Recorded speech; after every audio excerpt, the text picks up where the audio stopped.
피부 안에 있는 염증 반응이 피부 장벽에 손상을 일으키고 피부 장벽이 손상되면 손상된 것을 통해서 아토피 원인 물질이 또 침투해가지고 염증을 더 악화시킨다는 거예요.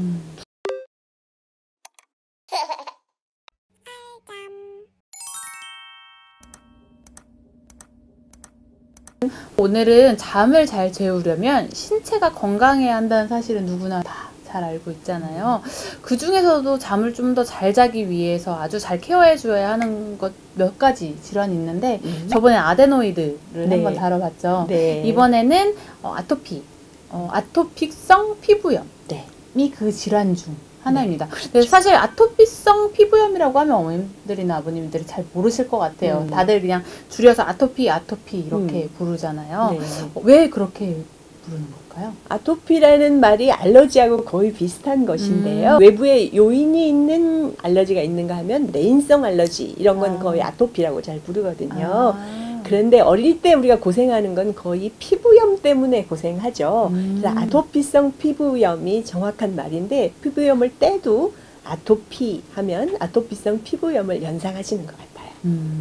얼마 전 어떤 영상을 봤는데 아기 엄마가 아토피성 피부염으로 인해 고생하는 이제 영상이었는데 본인이 대신 아프고 싶다. 본인이 대신 이거를 겪었으면 좋겠다라는 내용이더라고요. 네. 아, 진짜 그 간절한 마음이 영상 너머까지로 느껴지는데 얼마나 사실 힘들지 저는 잘 모르니까 제가 직접 겪어보지도 않았고 저희 아이가 그런 병이 있었던 것도 아니니까 소장님도 진료를 보시면서 이렇게 아토피성 피부염을 겪는 아이들을 좀 많이 보시죠? 네, 그럼요.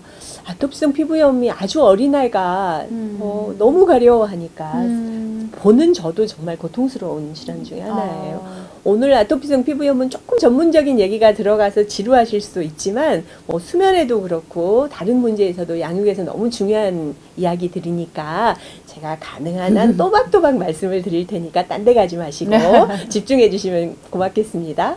아토피 증상이 일어나려면 뭔가 원인으로 인한 감작, 센시타이제이션 이게 먼저 일어나야 돼요.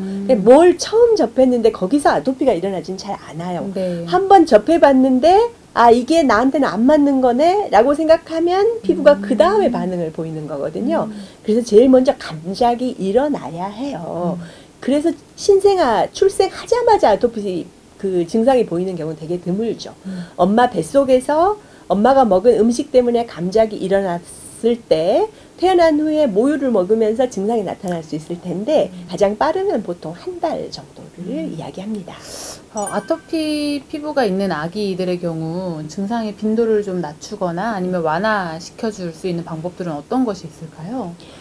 어떤 일에서나 원인을 알아야 문제를 잘 해결할 수가 있겠잖아요. 네. 그러면 아토피성 피부염도 해결을 하려면 또는 아이가 덜 고통받게 하려면 발생하는 이유를 이해하는 것이 관리 방법을 찾는 데 가장 중요할 거예요. 아토피성 피부염의 가장 핵심적인 문제를 두 가지로 얘기하라고 하면 피부 안에서 염증 반응이 일어나고 피부 밖에서는 피부 장벽이 손상된다는 거예요.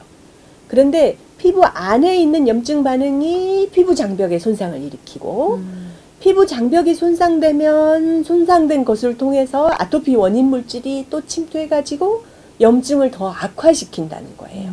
두 가지가 서로가 서로를 악화시키는 거죠.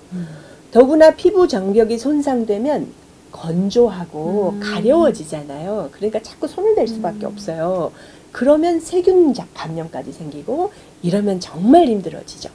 이런 식으로 피부 안팎이 서로서로 영향을 미치면서 악순환 된다는 것을 잊지 않고 관리를 해야 되니까 결론적으로는 피부 장벽 관리를 하고 염증 조절을 하고 두 가지를 같이 해야 되겠는 거죠. 피부 장벽 손상을 보존하는 것은 보습제로 하는 거예요. 보습제로 하나의 껍질을 더 만들어준다. 이렇게 생각해야 되니까 아주 떡칠하듯이 자주 발라줘야 되는 거겠죠. 피부 염증 관리는 염증 정도에 따라서 바르는 연고를 하기도 하고 심하면 먹는 염증 조절제를 쓰기도 합니다. 많은 분들이 스테로이드 연고를 사용하시길 사실 꺼려하세요. 왜냐하면은 안 좋다는 내용의 뉴스를 좀 많이 그냥 접했기 때문에 혹시 이 부분은 어떻게 생각하세요? 네, 저도 뭐 진료실에서 이 부분 설득하기 가장 힘들어요. 그냥 스테로이드는 무조건 좋다, 무조건 나쁘다 이렇게만 분류하니까 받아들이기가 어려우신 건데요. 아토피성 피부염의 치료는 아주 가벼운 증상만 제외하고는 염증 조절제가 반드시 필요해요. 그리고 스테로이드는 아주 좋은 대표적인 염증 조절제이고요. 스테로이드를 무작정 두려워하는 것은 아마 어디 매스컴에서 본 또는 어디서 들은 잘못 썼을 때 나타나는 부작용 때문일 거예요. 부작용이라는 거는 불필요하게 너무 많이 쓴 경우, 또 강한 스테로이드 연고를 쓰는 경우, 이런 것이 대표적인 오남용 사례이겠죠. 스테로이드 연고는 강도에 따라서 1단계부터 7단계까지 나누어져요. 연고 강도는 또 바르고자 하는 부위, 피부의 두께, 염증의 정도에 따라서 달라지겠죠. 얼굴은 피부가 얇잖아요. 그러니까 연고를 아주 가벼운 연고를 발라야 되겠죠. 발바닥은 피부가 두껍잖아요. 그래서 얼굴에 바르는 연고 가지고는 전혀 기별이 가지 않는 거겠죠. 또 아주 심해서 연고만 가지고 치료할 수 없을 때는 먹는 염증 조절제를 먹기도 하고요. 아토피성 피부염에 대해서는 이미 세계적으로 너무나 많은 연구 자료가 있고 우리나라도 마찬가지예요. 그래서 그 연구 자료를 보고 확실한 근거를 가지고 치료를 할 때는 이미 어느 정도를 가지고 어느 정도 발랐을 때는 문제가 없다, 이런 자료들이 전부 있기 때문에 그 자료를 보면서 두려워하지 않고 치료하셔야 해요. 만약에 두려움 때문에 꼭 필요한 거를 바르지 않게 되면 아까 염증이 심해진다 그랬잖아요. 아토피성 피부염을 가진 아이들은 성인이 돼서도 계속 그 피부 문제가 가지고 있는 걸까요? 네, 여러분들 아토피성 피부염이 심한 아이나 청소년은 보셨지만 성인들은 많이 보기는 어렵잖아요. 아토피성 피부염은 있다가 옛날 어른들은 땅 밟으면 낫는다는 말씀도 많이 하셨어요. 그러니까 영아형 아토피가 있고 소아형 아토피가 있는데 영아형 아토피는 사라지는 경우가 많이 있어요. 대신에 아토피가 있었던 아이들이 천식이나 비염으로 진행하는 경우는 되게 많이 있어요.